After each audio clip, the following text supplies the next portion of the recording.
Vamos a seguir con esta serie, por favor. Es un gozo, es una felicidad muy grande estar aquí enfrente de ustedes, pero más que un gozo, y siempre lo vamos a repetir, es una responsabilidad muy grande. Mis hermanos que comparten y que han estado aquí no me van a dejar mentir. Entonces, los nervios siempre están, mis hermanos.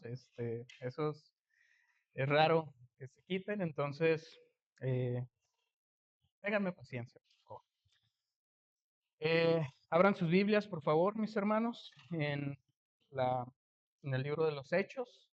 Vamos a seguir con la serie que estamos compartiendo. Ya brincamos de capítulo, vamos a comenzar en el capítulo número 2. Y en esta tarde vamos a ver de los versículos del 1 al 3. Hechos capítulo 2, versículos 1 al 3. Leemos el pasaje, hacemos una oración y comenzamos con el tema. Dice la palabra del Señor en el nombre del Padre, del Hijo y del Espíritu Santo. Como título, antes del versículo 1 viene la venida del Espíritu Santo. Cuando llegó el día de Pentecostés, estaban todos unánimes juntos, y de repente vino del cielo un estruendo como de un viento recio que soplaba, el cual llenó toda la casa donde estaban sentados. Y se les aparecieron lenguas repartidas como de fuego, asentándose sobre cada uno de ellos. Padre nuestro, ¿qué más podemos hacer, Señor, sino darte gracias por permitirnos una vez más estar aquí, Señor? Somos privilegiados, Padre, por ser una vez más expuestos a tu palabra, Señor. Ya oramos, ya cantamos tu palabra, Señor. Ahora nos disponemos, Señor, a escuchar tu palabra, el mensaje que tienes preparados para todos y cada uno de nosotros el día de hoy. Pido que bendigas el mensaje, que sea expuesto, Señor, de una manera eficaz, Señor, y que no falte de ninguna manera, Señor, de ninguna letra, ningún carácter, nada, Señor, que no falte a tu palabra, Señor, a tu palabra de verdad, a tu palabra infalible, que es la única que tiene poder para cambiar las vidas de los oyentes. Gracias, Padre. Gracias te damos. Gracias por todos y cada uno de mis hermanos que se dieron cita el día de hoy aquí, Señor. Algunas caras que ya hace rato no veíamos, Padre, que estamos gozosos de que estén una vez más con nosotros. Gracias, Padre. Gracias, Señor. Este tiempo es tuyo. Dirígelo, guárdanos.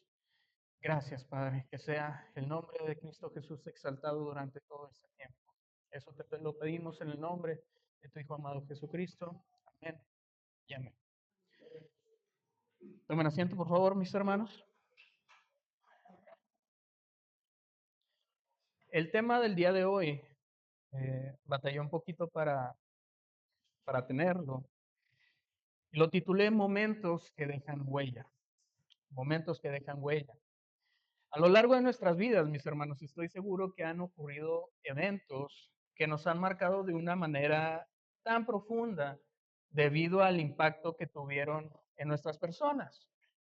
No sé, tal vez alguna celebración como una boda, una fiesta de cumpleaños, un aniversario, a lo mejor algún recuerdo personal, cuando fuiste de viaje con tus papás, a ese viaje que te gustó mucho porque compartieron muchos momentos, no sé, algún recuerdo de la infancia, cuando salías a jugar con tus amigos de la cuadra, que se armaba la reta de fútbol o las escondidas o los quemados o el chinche el agua, esos deportes extremos que raramente se ven el día de hoy en estas nuevas generaciones. Si no saben qué es el chinche el agua, los niños, todo eso, pregúntenle a sus papás, estoy seguro que ellos saben. Y, ¿por qué no? Replíquenlo, háganlo, con supervisión de un adulto, no se emocionen, ¿ok? Porque eran deportes extremos en nuestras épocas. O también, mis hermanos, ¿por qué no decirlo? Algún accidente sufrido que te haya dejado marcado, como decimos, de por vida, no sé, algún accidente automovilístico, algún accidente en casa, no sé, X o Y. Como ustedes saben, Dios nos ha concedido a mi esposa y a mí la dicha de ser padres en dos ocasiones ya. Y no me van a dejar mentir mis hermanos que son padres como nosotros, cuando les digo que el tener un hijo es uno de los eventos que más pueden dejar huella y cambiar la vida de una persona, en este caso de un matrimonio,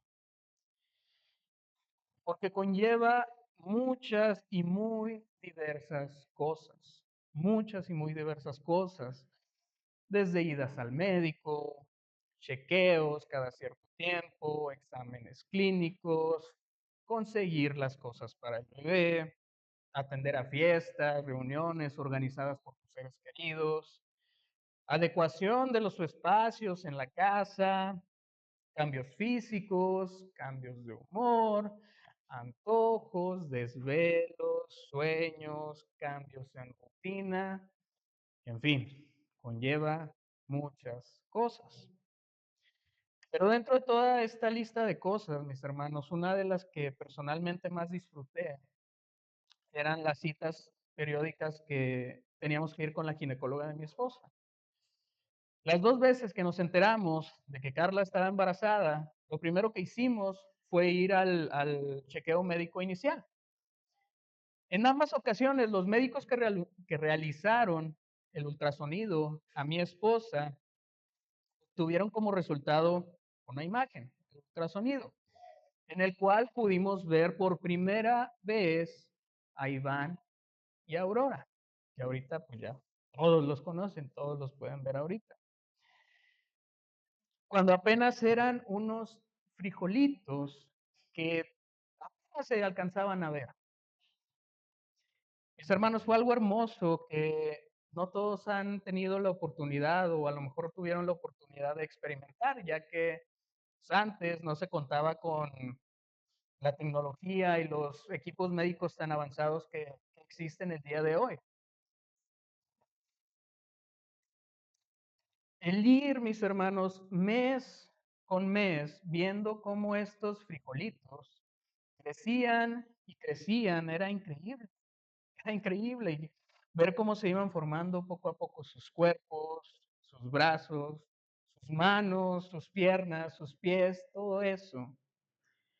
Cómo iban tomando forma, sus rostros, hasta el punto de decir que se parecían más a mi esposa o que se parecían más a mí.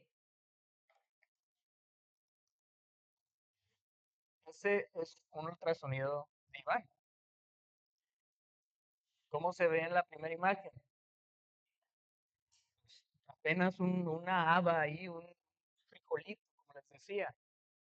Su cabeza se le alcanzaba a ver, su cuerpo, pero todavía no se veía tan definido. La segunda imagen es uno de ya los últimos meses. ¿Cómo se ve su rostro ya? Definido. Se pueden ver sus ojos, su nariz, su boca. Y si lo ven y lo ven a él, pueden decir que es el mismo. Y aunque este proceso natural y diseñado por Dios mismo tiene sus diversas etapas, todo comenzó en el punto de la fertilización, cuando, contrario a lo que la ciencia dice y sostiene, las vidas de nuestros hijos comenzaron y su desarrollo dio inicio. La ciencia te puede decir que esto no es un bebé. La ciencia te puede decir que aquello es un bebé. La ciencia te puede decir que aquí todavía no se ha formado la vida. Aquí ya está la vida. Pero nosotros sabemos que no es así. La vida empieza al momento de la concepción, de la fertilización. ¿Por qué? Porque ahí es cuando se forma esta nueva vida. Mis hermanos, tenemos que estar muy, muy firmes en los conceptos bíblicos que están disponibles para nosotros. Y este es uno de ellos. Ellos lo único que quieren es quitarse la culpa de quitarle la vida a alguien con los abortos, con todo eso. Entonces, ¿qué hacen? No, ese es un ser sin vida. No tiene vida hasta cierta etapa.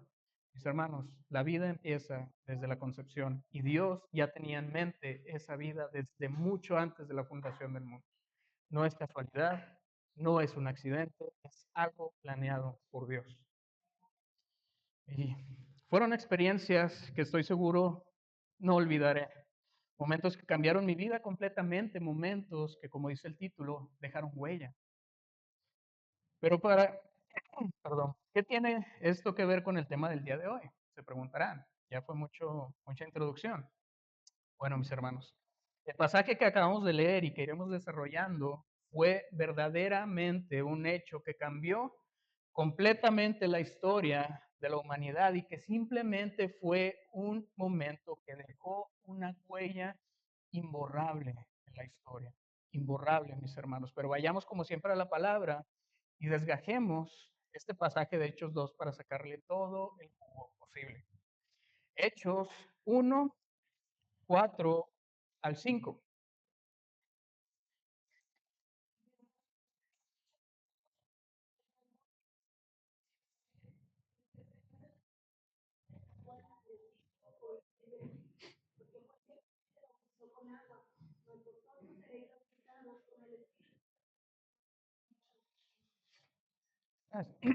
Gracias, Mario. Como ya lo vimos algunas semanas atrás, antes de ascender al cielo, el Señor Jesucristo les dijo estas palabras que leyó nuestra hermana Marvi a sus discípulos. Jesús les dio una orden clara. ¿Cuál fue esa orden? Que no se fueran de Jerusalén, que se mantuvieran ahí, cosa que podemos ver más adelante sus discípulos cumplieron. Lo cumplieron, pero el Señor no solo les dio una orden, sino que Él acompañó esa orden dada con una promesa. ¿Cuál fue esa promesa? Mas vosotros seréis bautizados ¿con qué? Con el Espíritu Santo. Seréis bautizados con el Espíritu Santo. Hagan esto y va a suceder esto. Quédense en Jerusalén y va a suceder esto. ¿Okay? Mis hermanos, solo puedo imaginarme las caras de los discípulos cuando Jesús les dijo esas palabras, antes de ascender al cielo, antes de regresar a la gloria con el Padre. Probablemente ellos pusieron cara de duda, al no saber a lo mejor qué era lo que el Señor se refería o quería decirles con el bautismo en el Espíritu Santo. Ellos solamente sabían del bautismo en agua en ese momento. Y que les dijeran del bautismo en el Espíritu Santo, a lo mejor era algo que no conectaron en ese momento.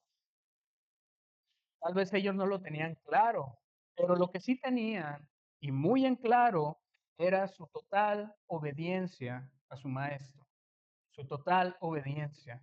Yo no entiendo la orden que me dio a lo mejor, pero es una orden que me dio mi maestro.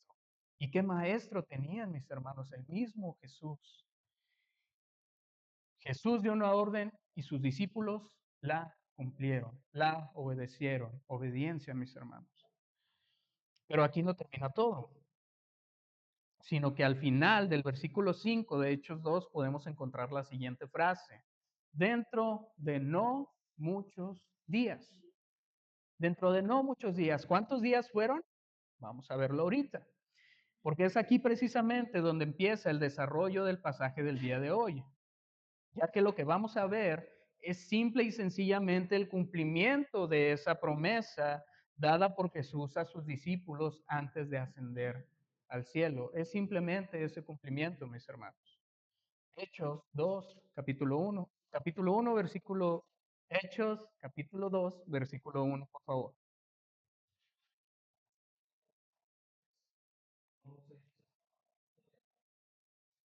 Gracias. ¿Alguna otra versión que tengan, por favor?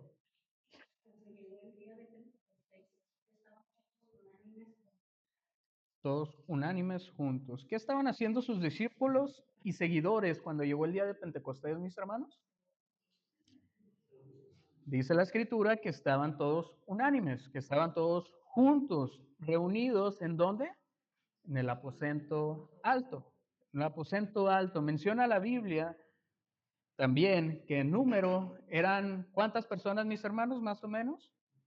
eran como 120 personas. El pastor Charlie de G316 menciona que probablemente, y por el número tan grande de personas, el único lugar que podía o donde se podía albergar tanta gente era en el templo.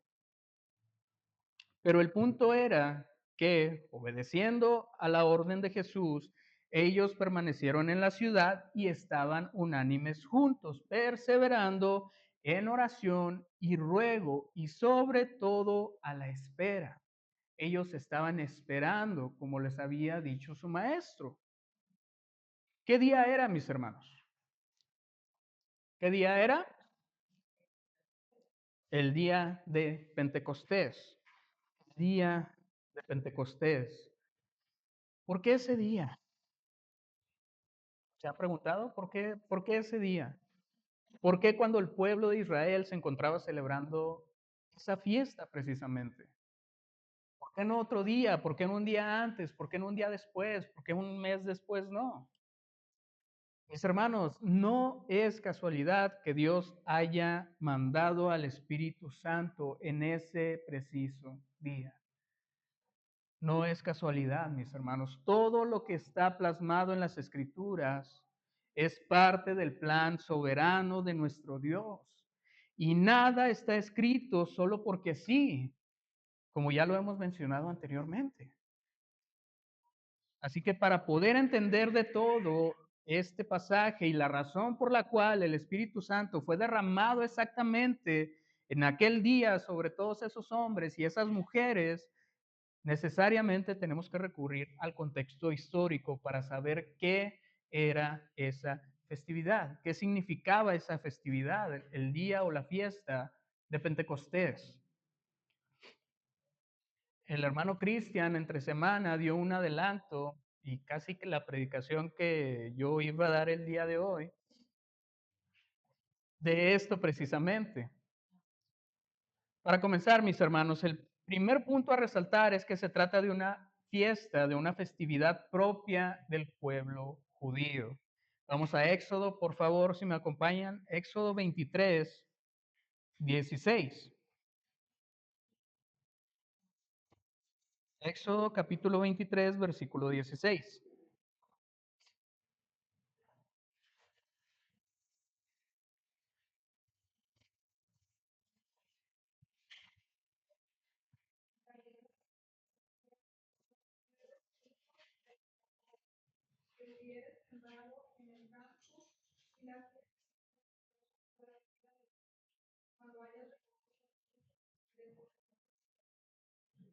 Gracias, hermano.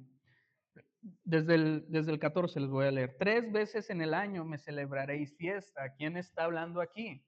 Está hablando Jehová a su pueblo. La fiesta de los panes sin levadura guardarás. 7 días comerás los panes sin levadura como yo te mandé en el tiempo del mes de Abib. Porque en él saliste de Egipto y ninguno se presentará delante de mí con las manos vacías. Son instrucciones dadas, repito, al pueblo de Israel. Versículo 16, también la fiesta de la siega, que es la que estamos viendo, los primeros frutos de tus labores que hubieres sembrado en el campo, y la fiesta de la cosecha a la salida del año, cuando hayas recogido los frutos de tus labores del campo. Y el versículo 17, nada más para terminar, 3 veces en el año se presentará todo varón delante de Jehová el Señor. Es decir, claramente fueron órdenes, instrucciones para el pueblo judío. No, en otras palabras, mis hermanos, no es algo que nosotros estemos llamados a festejar o a replicar, ni mucho menos, como algunas congregaciones lo hacen erróneamente. Muchas congregaciones tratan de abrazar esas ideas, de abrazar esos eventos, esas fiestas, y se convierten más en una adoración hacia el pueblo judío en lugar de una adoración hacia el Dios del pueblo judío. Es muy diferente, mis hermanos. Entonces, aquí nunca van a ver una estrella de David. Aquí nunca van a ver a lo mejor que traigamos las gavillas para mecerlas. No, mis hermanos. Sí, que es la que estamos viendo. No va a haber ninguna de esas cosas aquí, mis hermanos. ¿Por qué? Porque esas eran instrucciones, órdenes hacia el pueblo judío.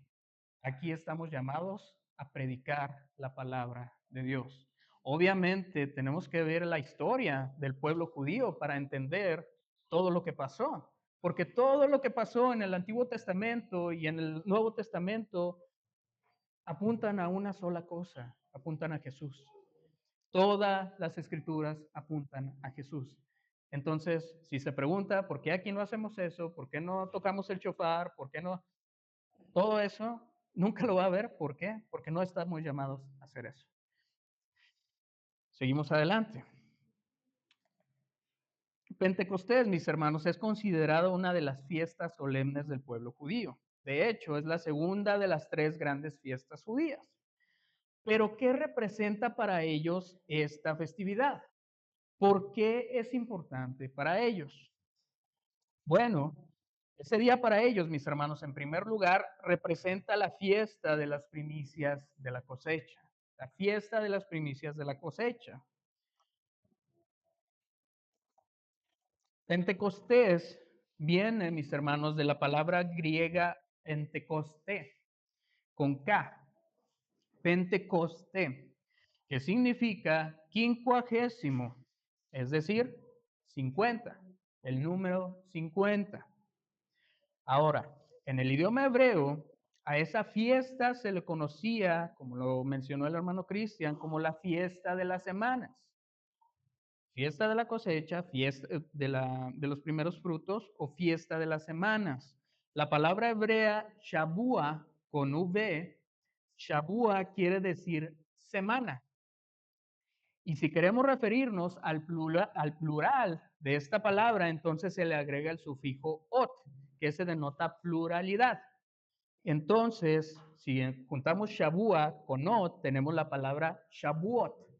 Shabuot, que quiere decir semanas. De ahí viene. Si la ven en alguna parte, ya van a saber qué significa semanas.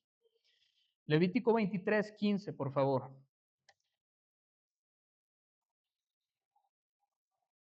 Siguiente libro, Levítico 23:15.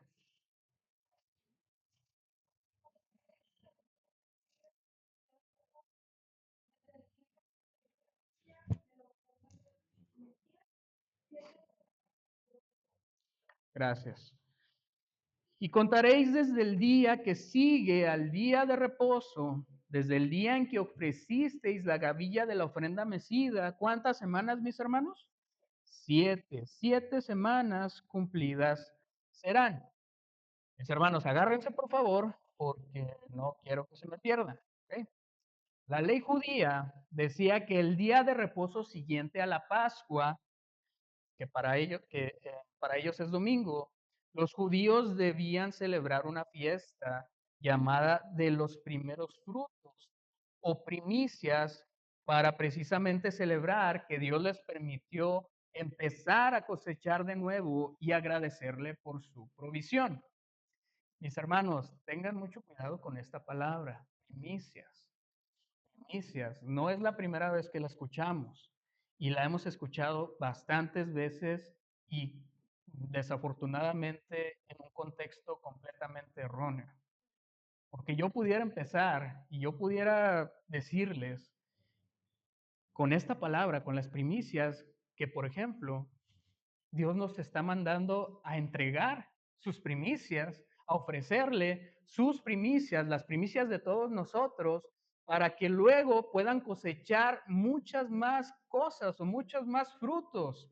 Y yo me puedo ir por el lado de decirles que sus primicias son, por ejemplo, sus autos, que sus primicias son, por ejemplo, lo que traes ahorita en la cartera, que lo que traes ahorita, si lo das, si lo ofreces ahorita mismo al Señor, obviamente al pastor o al que está diciendo las cosas, que si lo ofreces, luego la cosecha será más grande de lo que te imaginas. ¿Por qué? Porque es una promesa que está en la palabra. Mis hermanos, es muy fácil torcer las escrituras. Y es muy fácil también seguirlas si es que no se está informado, si es que no se estudia correctamente la palabra. Tengan mucho cuidado con esta palabra, mis hermanos, porque es la que usan muchos charlatanes del evangelio, de la prosperidad, para simplemente dejar pobres a las ovejas, dejarlas trasquiladas. Ellos sí, ellos están muy a gusto, ellos sí están muy bendecidos en ese aspecto, en el aspecto económico, que es lo que buscan, es donde está su corazón. Tengan mucho cuidado, mis hermanos, porque si en algún púlpito llegan a escuchar este tipo de cosas, no escuchen, no lo escuchen, váyanse. ¿Por qué? Porque no trae nada bueno. Entonces, nada más era un paréntesis que quería hacer. Entonces, esta fiesta era para que los judíos o el pueblo judío le dieran las gracias a Dios porque ellos comenzaron a cosechar de nuevo y le daban gracias por su provisión, por una temporada más en la que ellos iban a poder cosechar de sus frutos. Mis hermanos, otra pregunta, ¿qué día resucitó Jesús? Un domingo, el domingo de resurrección. Sí, Jesús resucitó un domingo. Y es precisamente cuando el pueblo judío se encontraba celebrando esta fiesta, la de las primicias. Es por eso que a Jesús se le llama en las escrituras como las primicias de la resurrección. Las primicias de la resurrección, porque precisamente Él es el primero que resucitó de los muertos. Primera de Corintios 15:20, por favor. Primera de Corintios 15, versículo 20.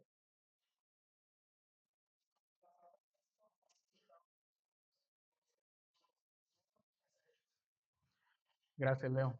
Mas ahora Cristo ha resucitado de los muertos. ¿Qué palabra sigue? Primicias. Primicias de los que durmieron es hecho.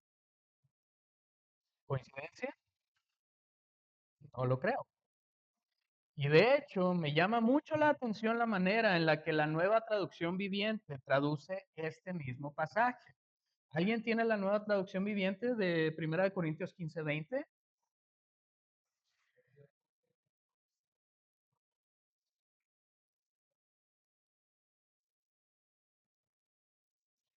Gracias, Cristian. Lo cierto es que Cristo sí resucitó de los muertos. Y en vez de primicias, utiliza esta frase. Él es el primer fruto de una gran cosecha, el primero de todos los que murieron. ¿Queda claro, mis hermanos? Entonces, a partir del día siguiente de esa festividad o de esta festividad, se debían de contar cuántas semanas quedamos. 7 semanas. Vamos a recordar las tablas de multiplicación de la primaria, mis hermanos. ¿Cuánto es 7 por 7? 7 semanas de 7 días dan 49 días en total. Muy bien, excelente. Todos tienen 10.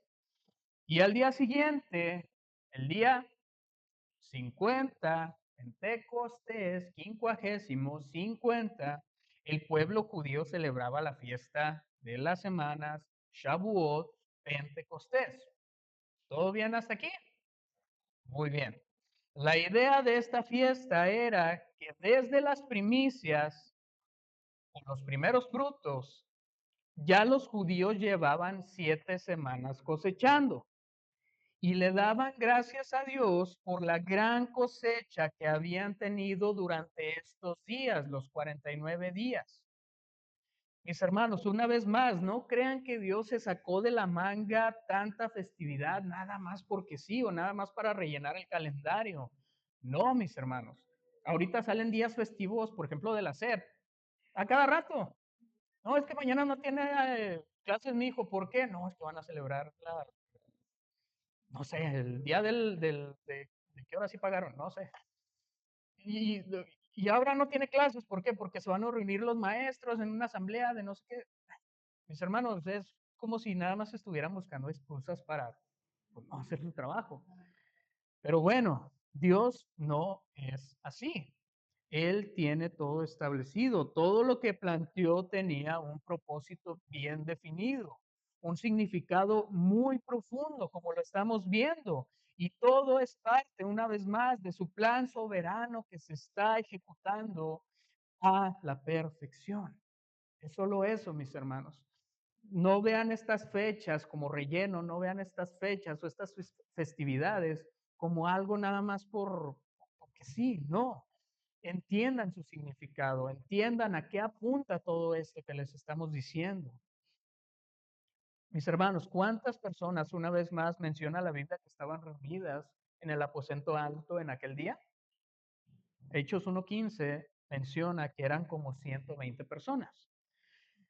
Mis hermanos, estas personas, estas más o menos 120 personas, aún no lo sabían, pero serían partícipes de un evento que dejará una huella profunda, no solo en sus vidas, sino en la historia de la humanidad. El pastor Charlie menciona que para efectos de fiesta, estas 120 personas serían los primeros frutos. ¿Los primeros frutos de qué? De una gran cosecha. Mi hermano, si tú estás en Cristo, tú eres parte de esa cosecha. Tú eres, una uva, una calabacita, una espinaca, no sé, la fruta, la verdura que más te quieras y gustas, tu favorita, tú eres una de esas para el Señor, en la cosecha del Señor. Obviamente no literalmente, es en sentido figurado, mis hermanos. Pero estas 120 personas eran los primeros frutos de esta gran cosecha que se menciona en la palabra. 120, mis hermanos. ¿Son muchas o son pocas personas? Para algunos, depende. Para algunos pueden ser muy pocas. 120, pues, o sea, las junto cada fin de semana en mi casa, han de decir. O para otros 120, no, son un chorro. Acá en mi casa nomás se reúnen los mismos 10. Mis hermanos, efectivamente puede ser un número reducido, pero estas personas fueron los primeros miembros de la Iglesia Universal de Dios. Fueron los primeros miembros de la Iglesia Universal de Dios. En otras palabras, mis hermanos, aquí nació la iglesia.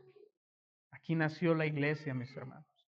Sin embargo, más adelante en las Escrituras vemos cantidades mucho más altas de personas convertidas cuando el Evangelio les es expuesto. Son 3 citas las que quiero que me ayuden a buscar, todas en Hechos. Hechos 2:41, la primera. La segunda es Hechos 4:4. Y la última, mis hermanos, está en Hechos 8:12. Todas en Hechos 2:41, 4:4, Hechos 8:12 también. ¿Qué dice Hechos 2:41?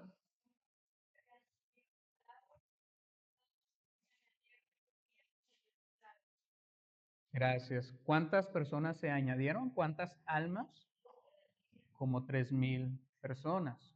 De 120 pasamos a 3,000 personas. Hechos 4:4.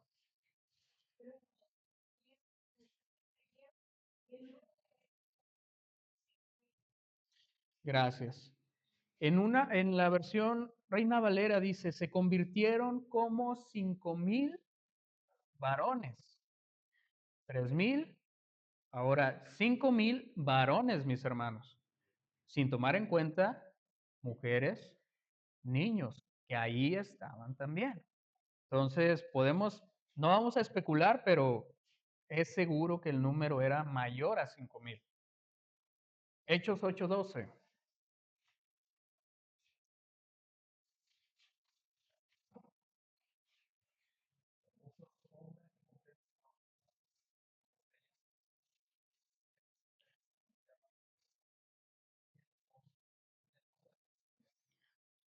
En Samaria dice que muchos hombres, que muchas mujeres se bautizaron. Obviamente primero tuvieron que creer, primero tuvieron que convertirse para ser bautizados. Entonces, pasamos de 120 pasamos a 3,000, pasamos a más de 5,000, pasamos a muchos samaritanos. Entonces, mis hermanos, el poder es del Evangelio. Ese es el poder del Evangelio, de la palabra de Dios. Ciertamente han sido hombres, ciertamente han sido mujeres los que hemos estado llevando la palabra de Dios, pero el poder de hacer el milagro de conversión solo viene de Dios. Él llama al pecador y el pecador viene. Se agrega a su iglesia, se agrega al cuerpo de Cristo como un bebé en gestación, como lo veíamos. De repente ya se formó un dedito, parte del cuerpo de Cristo. Se agregó otro hermano, ya le salió un dedo al cuerpo en sentido figurado. Se está formando el cuerpo de Cristo, mis hermanos. Sigamos adelante en el tema entonces. Ya mencionamos que Pentecostés era una de las fiestas mayores para el pueblo judío.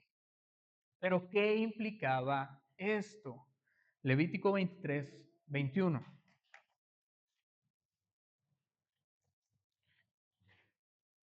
Levítico, en el mismo capítulo 23 que estamos viendo ahorita, pero ahora el versículo 21. ¿Qué dice, mis hermanos? ¿Alguien que no haya leído, por favor?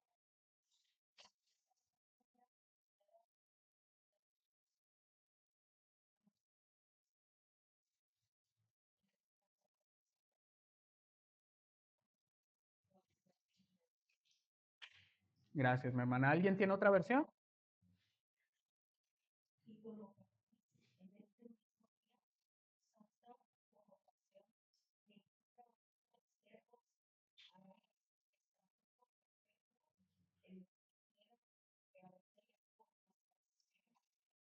Gracias. Y convocaréis en este mismo día santa convocación. Santa convocación, mis hermanos. Convocación, palabra hebrea, mikra, con Q, en vez de M-I-Q-R-A, mikra, que significa asamblea, significa algo que se llama y significa también una reunión pública. Asamblea, algo que se llama y una reunión pública, la palabra mikra, la palabra hebrea. En otras palabras, mi hermano, las fiestas solemnes del pueblo judío implicaban reunión masiva, implicaban conglomeración de gentes, es decir, había una gran afluencia de gente que venía de todas partes del Mediterráneo en aquel entonces. Se reunían todos los judíos de la diáspora, porque era una orden que Jesús, que Jehová les había dado al pueblo de Israel, a sus padres y a los padres de sus padres, y ellos tenían que seguir con estas reglas, con estas órdenes. Entonces, todos los judíos de la diáspora se juntaban en esas reuniones. Diáspora, siempre, bueno, algunas ocasiones había escuchado esta palabra y no sabía a qué se refería. Una diáspora, no sé si a ustedes también les pasaba lo mismo. Pero la diáspora, mis hermanos, era sencillamente o hacía referencia a todos los judíos que fueron dispersados fuera de su tierra. ¿Okay? Esto es la diáspora, son todas estas personas exiliadas de sus tierras del pueblo judío. Es nada más eso. Y no solamente estaban estas personas, los judíos, la diáspora, sino que también estaba gente ajena a Israel.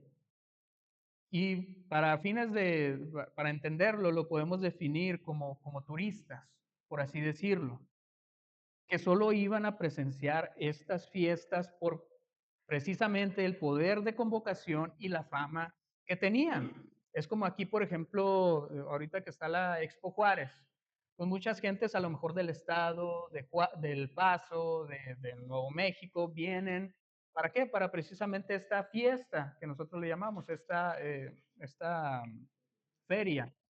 A lo mejor muchos van a la Guelaguetza en Michoacán, en Oaxaca. Perdón. Perdón. En Oaxaca, a lo mejor muchos van a ver, no sé, en Tabasco cuando hacen la fiesta ajá, ¿quieres subir? No te creas. Mi historia no es muy buena, mis hermanos, pero hay ciertas fiestas que son características de ciertas regiones, tanto en México como en el mundo, que juntan muchas personas. No solamente mexicanos, no solamente chinos, no solamente judíos, sino de todas em, naciones. Perdón. Gracias, mis hermanos. Estoy necesitando mucha ayuda. Muchas gracias. Entonces, el punto que quiero resaltar es que había muchísima gente de todas partes que más adelante será de importancia para lo que sigue en la historia de Hechos 2, pero eso es más adelante. Hechos 2, por favor, mis hermanos. Y de repente vino del cielo un estruendo como de un viento recto que soplaba, recio que soplaba, en toda la casa donde estaba. Gracias, mi hermano. ¿Puede leerlo una vez más, por favor? Y de repente vino del cielo un estruendo como de un viento recio que soplaba, Gracias. Muchas personas, mis hermanos, se confunden en este pasaje porque piensan que literalmente la manifestación del Espíritu en aquel entonces se trató de un viento recio, pero no es lo que el versículo menciona. Se trató de un estruendo, porque varias otras versiones de hecho traducen como ruido. Antes a mí me pasaba eso, es que vino un viento. No, es un estruendo como de un viento recio. Pero no deja de ser muy interesante que Lucas haya asemejado este ruido, esta manifestación, al de un viento recio que soplaba. ¿Por qué les digo esto? Porque no es la primera vez que se usa esta expresión. De hecho, el pastor lo mencionó ya en uno de los primeros temas de esta serie. A lo largo de las escrituras podemos ver una asociación entre el Espíritu Santo y el viento. Entre el Espíritu Santo y el viento. De hecho, el pastor Charlie de G316 da el siguiente ejemplo. ¿Qué hace una persona al morir, mis hermanos? Exhala, exactamente. Da su último aliento, como también podemos decir, su último suspiro. Esto implica aire. ¿Ok? Y en la escritura se pueden encontrar frases como entregó su espíritu. Entregó su espíritu. ¿Para qué? Para precisamente hacer referencia a cuando alguien muere, a cuando alguien expira. Juan 3, del 1 al 8, por favor. Vamos al Evangelio de Juan, capítulo 3, versículos del 1 al 8.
Gracias. La historia de Jesús y Nicodemo. Y lo que quiero resaltar, mis hermanos, es el versículo 8. El viento, el viento sopla de donde quiere y oye su sonido, mas ni sabes de dónde viene ni a dónde va. Así es todo aquel que es nacido del ¿qué? Del Espíritu, mis hermanos. El viento sopla de donde quiere Y así es aquel que es nacido del Espíritu. Una vez más, mis hermanos, claramente una relación entre el viento y el Espíritu. En Génesis 1 podemos ver que la tierra estaba desordenada y vacía, y que el Espíritu de Dios se movía sobre la faz de las aguas. Eso está en Génesis 1. La palabra hebrea en Génesis 1:2 es la palabra ruach, ruach, con R-U-A-C-H, ahí se las puse, que significa espíritu, significa viento, aliento o exhalación. Ruach. Entonces podemos leer este pasaje como el ruach de Dios se movía sobre la faz de las aguas. El Espíritu de Dios se movía sobre la faz de las aguas. Mis hermanos, una pregunta al- como nota. ¿Cómo estaba nuestra vida antes de que Dios pusiera su espíritu en nosotros? Desordenada y vacía, como la tierra en Génesis, mis hermanos. Mis hermanos, todo toma forma en la palabra. Todo toma forma en la palabra. Y es hermoso, increíble cuando te adentras en ella y ves este tipo de detalles, este tipo de conexiones, mis hermanos. Dios reina sobre el caos. Dios reina sobre el caos. No importa qué tan feo, qué tan oscuro se pueda poner, Dios está en control. Muchos dicen, es que este mundo se está saliendo de control. Sí, en nuestra mente sí, en nuestras manos, obviamente. Pero en las manos de Dios está todo seguro. Todo, todo está en manos de Dios y Él reina por sobre todas las cosas. Y siempre, siempre lo va a hacer. Mientras tanto, la palabra griega que se traduce como viento en Hechos 2:2 es la palabra neuma, con P al inicio. Aquí está en la parte de abajo. Neuma.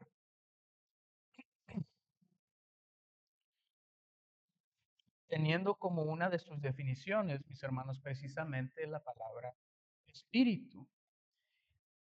Volvemos a Génesis 1:2. El neuma de Dios se movía sobre la faz de las aguas. Neuma, ruach, espíritu, viento es parte de la misma definición. Quiero pensar que hasta este punto ha quedado clara la relación que existe entre estos dos conceptos en la escritura. Vamos a seguir adelante entonces. ¿Qué fue lo que este ruido como de un viento recio hizo con el lugar en el que estaban los discípulos? Exacto, según las escrituras, lo llenó, pero no solo la llenó.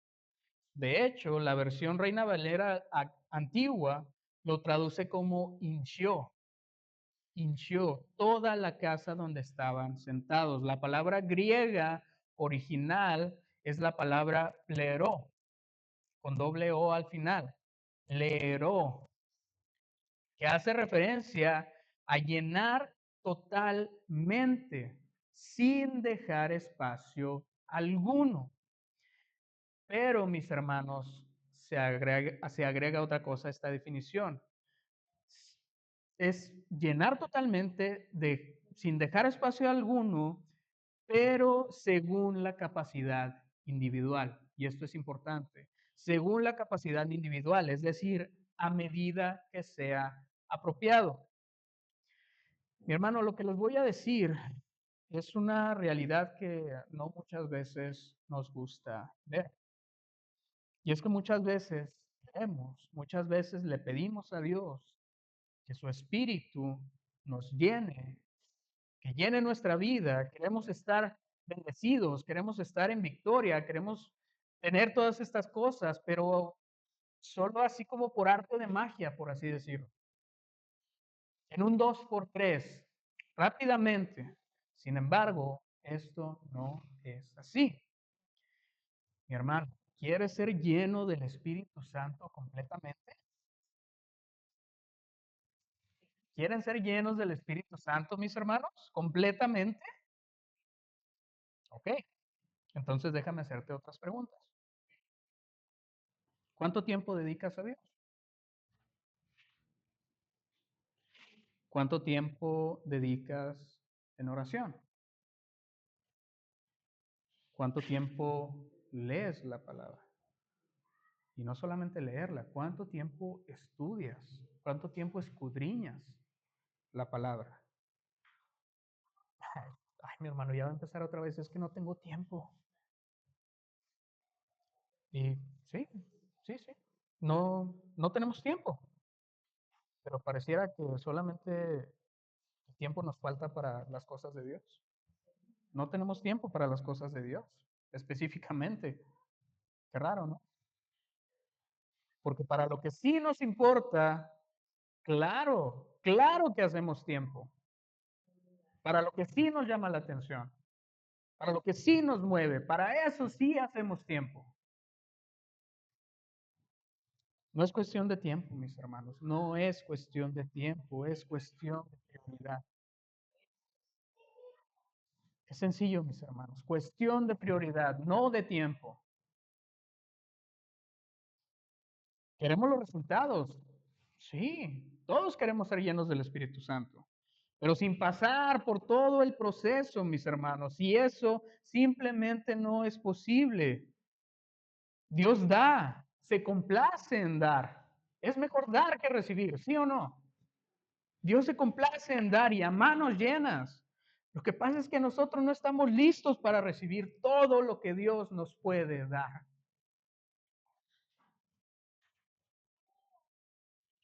Vayamos sobre el final, mis hermanos, y terminemos por leer Hechos 2, 3.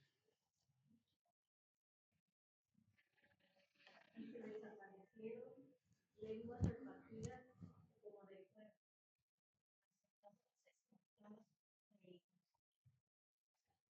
Gracias. Encontré esa imagen, le ponen ustedes Pentecostés en Google, le ponen lenguas de fuego y salen unas imágenes bien suaves. El chiste es que no sabemos cómo fue en realidad. Entonces, es una ilustración, mis hermanos, nada más. Porque este tema de las lenguas de fuego lo veremos más profundamente en las próximas semanas. Porque ciertamente es algo que da mucho, mucho de qué hablar. Y los siguientes versículos de Hechos 2 tratan precisamente de esto, de la función que tuvo este suceso para el avance del reino de Dios, que es una idea muy contraria a los que algunos cristianos tienen del don de lenguas usado por Dios que se manifestó en ese lugar. Mis hermanos, esta es una frase clave que nos va a ayudar a entender lo que sigue en este tema. Reversión de Babel. Babel, ¿qué pasó en Babel, mis hermanos? Dice la escritura, y lo vamos a ver más adelante, que la gente, los pobladores de la tierra, se unieron todos y empezaron a construir una torre, que pues es más bien como una pirámide, pero eso también lo vamos a ver más adelante, que llegara al cielo. ¿Qué dijo Dios? Esto no está bien, vamos a hacer esto. ¿Qué hizo? Confundió las lenguas. Confundió las lenguas, entonces ya su grupito de que hablaba la misma lengua se fue por un lado, el otro por el otro. ¿Por qué? Porque entre ellos ya no se podían comunicar y la obra se paró. Misión cumplida. Okay. Pero esto, mis hermanos, el don de lenguas, todo lo que vamos a ver más adelante, es una reversión o un tipo de reversión de lo que pasó en Babel. ¿Por qué? Porque ahora se trata de juntar, no de dispersar, sino de juntar, de unir. Ténganlo en cuenta, mis hermanos, para los próximos temas. Lo que quiero dejar en claro para este versículo es lo siguiente: la construcción de la iglesia de Dios. La construcción de la iglesia de Dios. ¿Cómo es esto? Bueno, vayamos al libro de Enoch 14, 8 al 17. ¿Qué? ¿Que no traen su Biblia católica? No se me espanten, mis hermanos, no se me espanten. No, o sea, si es la cita a la que quiero ir, si es la cita a la que quiero ir. Pero espérense, antes de que me quieran bajar del púlpito a bibliazos y a patadas y me quieran linchar como en los tiempos bíblicos, déjenme aclarar algo.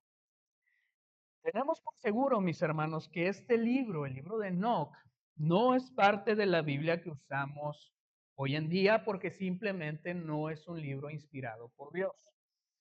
No es un libro inspirado por Dios y no tenemos el tiempo ahorita para abundar más en este tema de cómo se conformó el canon bíblico, los 66 libros y cartas que componen la Biblia en estos tiempos, ni de los concilios o de los libros apócrifos. Pero, mis hermanos, Enoch es un libro apócrifo, como lo es Macabeos, como lo es Judith, como lo es Eclesiástico. La gran mayoría de los eruditos hebreos estuvieron de acuerdo y consideraron que estos libros son solo un conjunto de buenos documentos históricos y religiosos, pero no al mismo nivel de las escrituras hebreas.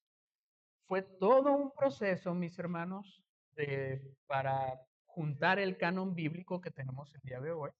Fueron varios los rublos que se tomaron en cuenta, pero cuando al final se decidió que estos libros quedaran fuera, y eso es algo que menciona también el pastor Charlie, no crean que hubo gente que la hizo de emoción, como por así decirlo. Oye, ¿por qué dejas fuera Judith si dice esto?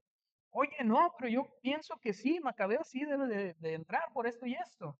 No, mis hermanos, fue un consenso.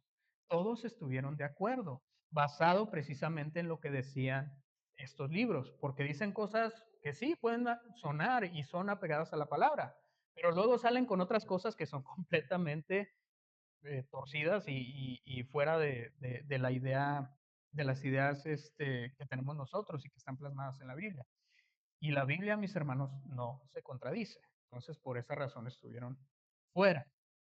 Entonces, mis hermanos, aclarando el punto, ¿ya están todos más tranquilos? Muy bien. Entonces, por favor, les pido que vean este pasaje como lo que es solamente una referencia histórica de un documento que de hecho tiene que ver con el punto que quiero resaltar en Hechos 2, versículo 3. Si no trae su Biblia católica, no se preocupe, aquí traigo el pasaje. Esto está en Enoch 14, del 8 al 6. Escuchen, por favor. Esto me fue revelado en una visión. He aquí que las nubes me llamaban, la neblina me gritaba y los relámpagos y truenos me apremiaban y me despedían y en la visión los vientos me hacían volar. Me levantaban en lo alto, me llevaban y entraba en los cielos.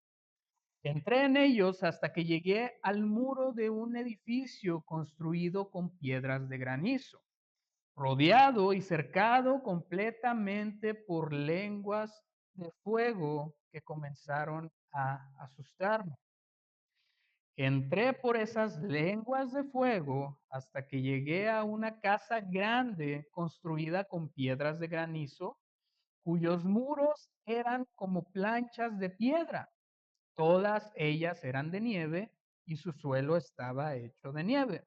Me voy a pasar hasta el versículo 15.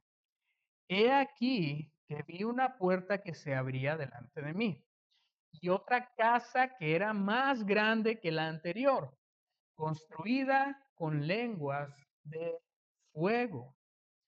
Toda ella era superior a la otra en esplendor, gloria y majestad, tanto que no puedo describiros su esplendor y majestad. Enoc, mis hermanos, dice su escrito, lo que él escribió, que fue al cielo y lo que vio fue un muro hecho de ¿qué? Lenguas de fuego. Y que después vio una casa grande que estaba igualmente construida con lenguas de fuego. Otra vez, mis hermanos, este libro no fue inspirado por Dios, es un libro apócrifo, pero eso no significa que los primeros cristianos, mis hermanos, lo hayan tenido en sus mentes. ¿Por qué? porque eran escritos que circulaban en aquel entonces, como el día de hoy. El día de hoy la verdad completa la podemos encontrar en la Biblia. Sí, pero hay libros que también nosotros o cada uno de nosotros lee aparte de la Biblia y que nos sirven. Son libros que circulan y que tienen o están basados en principios bíblicos. Pues en aquel tiempo también pasaba esto, tanto los escritos que conformaron la Biblia como los que no estaban en circulación. ¿Para qué? Para que el mundo los leyera. Entonces no era raro para ellos escuchar este tipo de términos, de palabras en estos libros apócrifos que hoy consideramos como apócrifos. Pero aquí, mis hermanos, Enoc, en pocas palabras, vio la casa de Dios o el templo de Dios, esta segunda casa que era más majestuosa, que era más grande que la primera que vio. Es la casa de Dios. Y esto lo podemos confirmar en los versículos que siguen cuando menciona que vio a Dios y lo describe como la gran gloria. No sé por qué lo describe así, lo describió, la gran gloria, con vestido más brillante que el sol y más blanco que cualquier nieve. Eso está en Enoc 14:20. ¿A dónde va con todo esto, hermano Iván? Ya nos dio miedo. Tranquilos, mis hermanos, ahí va.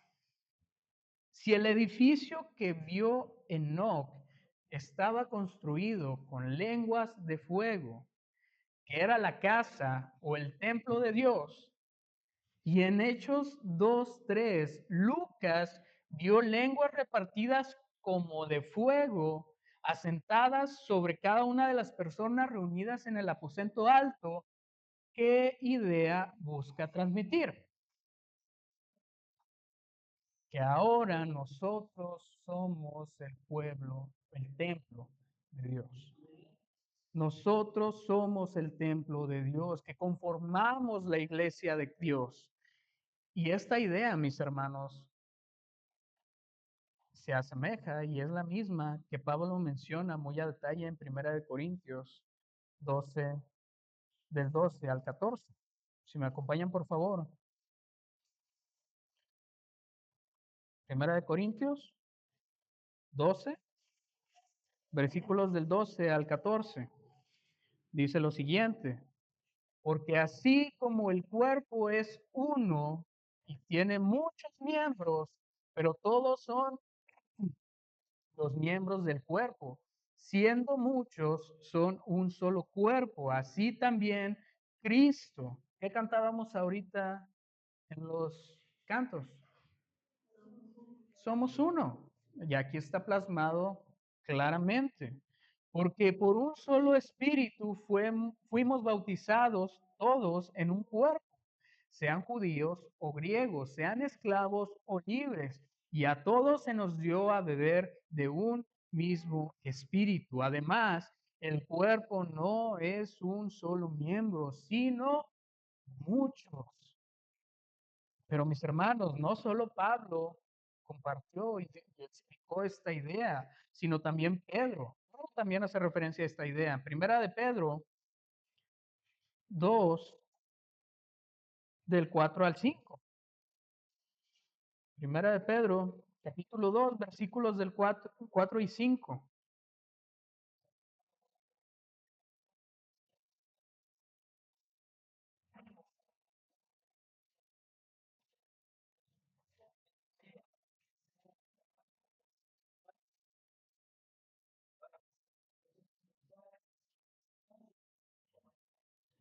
Gracias. ¿Alguien trae la traducción en lenguaje actual?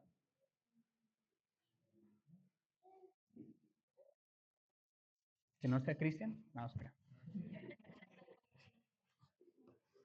Traducción en lenguaje actual de este mismo pasaje, mis hermanos.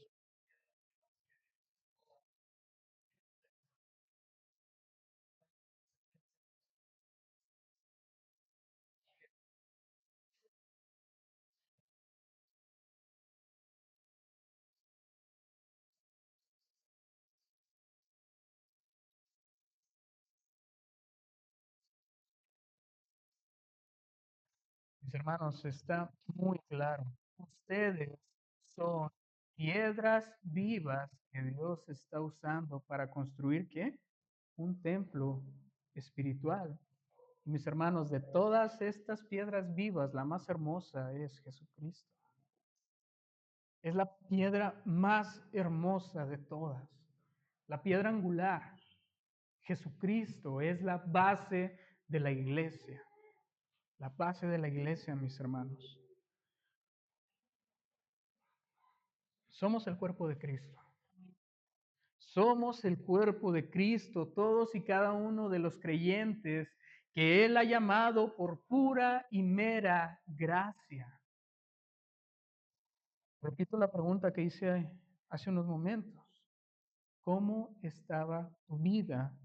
¿Cómo estaba nuestra vida antes de que Dios nos llamara? Desordenada y vacía. Mis hermanos, éramos piedras regadas por el terreno sin un propósito fijo, sin un fin asignado, pero ahora somos parte de una edificación que es más gloriosa, que es más majestuosa y magnífica que cualquier otra. Somos parte del cuerpo de Cristo, de la iglesia.